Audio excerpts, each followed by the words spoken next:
Hi everyone, it's Leanna here. I am giving one of my daily updates. It is Tuesday, November 14th. I am 4 days out from explanting. I just want to get my thoughts and emotions out there. It's been quite the journey so far, and it's only been a very, very short period of time here. Today, I feel really, really anxious. I noticed yesterday in my video when I watched it how hard it was for me to speak. I kept taking really short, sporadic breaths where if you watch my other videos, that wasn't the case in any of the other ones to that extreme. It's like a hard time catching my breath, and I'm kind of curious if those are related to my anxiety thing going on today here. Just kind of started yesterday. So with that, yesterday I was very sad about my situation of having to explant, and then today I'm anxious. Last week I was elated. It's just every day it kind of changes. I know that I need to explant. My anxiety and why I'm scared is, what if I don't get better? I keep getting asked that question. Well, what if I don't get better? Well, I just keep praying that I will. And I just trust in my body and trust that it will heal itself in time. It may not happen overnight like it has for some women, but I pray that it will. I hope that I can start seeing some results immediately, so then I keep having, just confidence to keep going.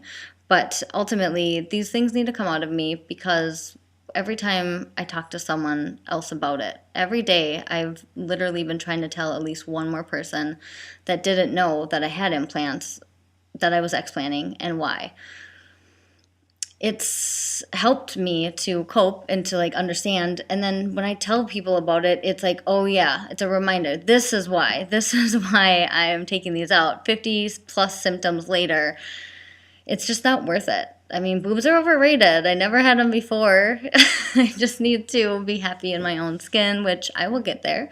It'll just take that healing time. And the support from my good friends are always so amazing too, and from anyone. But mostly the people that know are my good friends.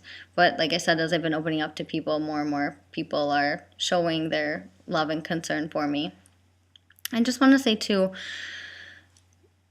these are toxic chemicals that I put into my body. It was my choice, right? But I didn't realize what was going into them. When I chose saline, I thought it was the safe option.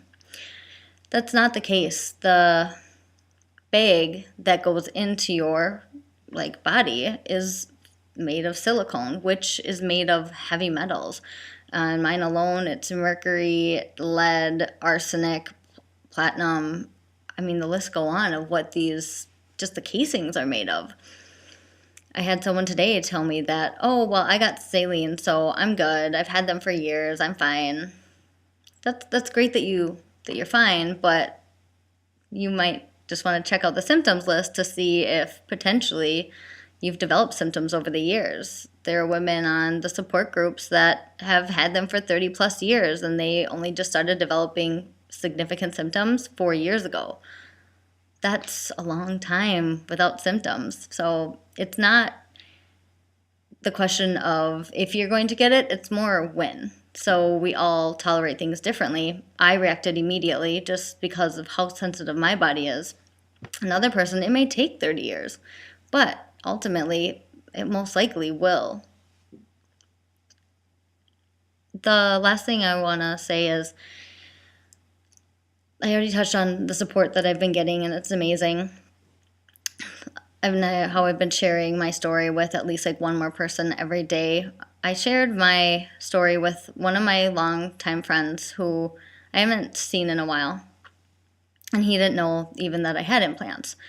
So I shared the story with him, my whole story via text and everything. And last night when I posted all my YouTube videos, I sent him a link, and he watched the first one, which was my longer one, the What Surgeons Need to Know.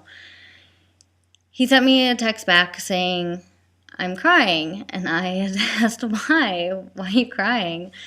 And he said, it's one thing to read about what you're going through, but it's a completely different situation to see you in pain. to watch the video and to see you get emotional and to see how much you're hurting. And that meant everything to me, because that tells me that these videos that I'm doing and this documenting is important. And granted, yes, he's known me for 10 plus years, and maybe he's able to see the decline of me over the last couple, but that speaks volumes. I haven't seen him in a little bit of time, and he knows the real me and knows how I generally act and feel and look. So that's what gives me the strength to sit in front of this camera every day.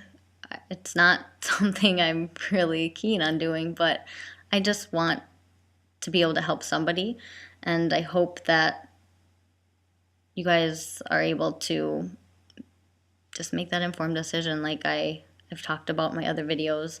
My ultimate goal is just to get people talking about this. It's a real thing, and do your research. All those women out there, I'm not alone. And I'm not saying that men don't have it too, but at this day and age, it's just more prominently women that are suffering from this. So I don't mean to be disrespectful if there are men out there dealing with the same things. I'm sorry. I always try to include everybody when I'm doing these. If you watch my other videos, I always say men and women. But at this point in time, the thousands of people have been mostly women. So that's all I have for today. I'll probably do another video tomorrow. We'll see on how I'm feeling and whatnot, but I do think it's important to document so you guys who may be going through this in the future can see that it's not going to be easy. Yes, I made this choice and I'm 100% on board with explanting, but it's getting more difficult the closer I get to my surgery, just because it's scary. It's scary to spend almost $14,000 on explanting to make sure that I get well. So thank you for watching, and please check out my other videos if you haven't already, and I appreciate all of you.